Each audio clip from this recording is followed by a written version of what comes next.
So this video is a departure from my normal subjects such as watches. It's been a year since I've flown, and it's been a very long year during this pandemic. However, this is the first time I flew to go up to New York State, and I was going via Atlanta, and here on the last leg of the journey from Atlanta to Syracuse, I was flying on a Boeing 717. An airplane I always wanted to fly, but really haven't until today. And I know as this airplane ages, it probably will eventually be placed out of service. However, I was fortunate enough to grab this ticket and take this flight, as I've always wanted to fly on the last of the McDonnell Douglas line of airplanes, which eventually, of course, became this Boeing 717, all the way going back to the DC-9. And here, as I gaze out of the window before I board my Boeing 717, you can see one taxiing in the background and a bunch of other 717s at their respective gates. And as I board, I take my seat and settle in and look around at my surroundings. And here, as you can see, looking around at the Boeing 717 to the right of us, and of course in front, my Diet Coke, as usual. Looking around the cabin, it's very plain actually, not anything spectacular, probably because of the fact that this airplane is really quite old at this point. However, still, what a treat for me. Here, as we pull back from the gate, I start thinking about the history of this Boeing, which actually started its life as a McDonnell Douglas. And if you really trace this lineage back again, this really started with a DC-9, eventually becoming the MD-80 line of aircraft. And this was being developed as the MD-95 for McDonnell Douglas. However, after Boeing acquired McDonnell Douglas, this became the Boeing 717, and it was rebranded as such. These airplanes, the Boeing 717 that is, first took flight and started customer service right before the year 2000 and has been going on ever since. At this point, Delta Airlines appears really to have the largest fleet of the Boeing 717s, and quite frankly really is the easiest airline to book a flight on.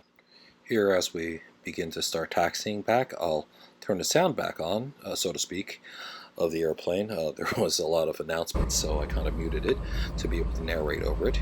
And here we are on the taxiway, about to roll onto our runway for takeoff.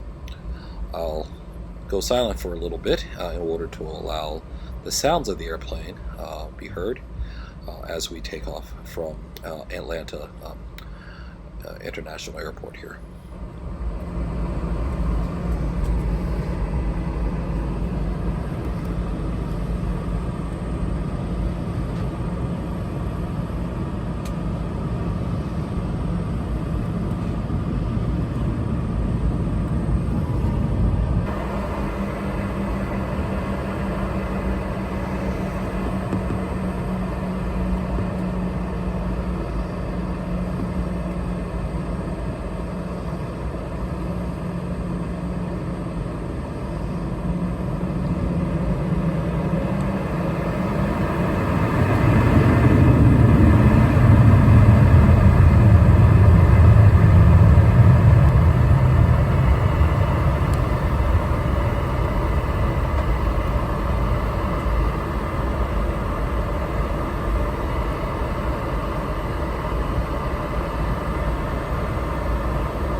As we depart Atlanta, I look around the cabin and take note of the surroundings.